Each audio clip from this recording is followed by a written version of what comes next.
In today's digital age, businesses demand agility, scalability, and efficiency. Enter microservices. But what are they? Let's explore.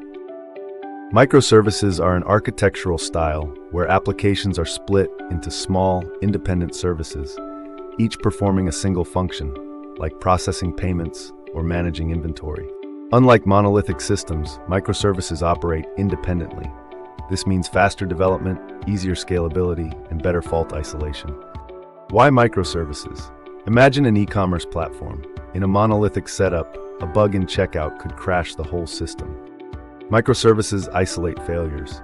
If checkout fails, search or browsing remains unaffected. Microservices also enable scalability.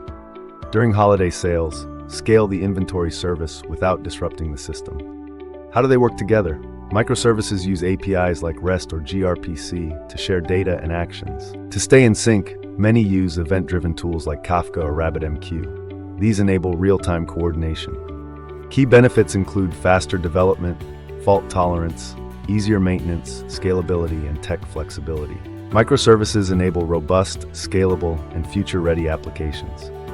Want to explore microservices? Start today and transform your architecture.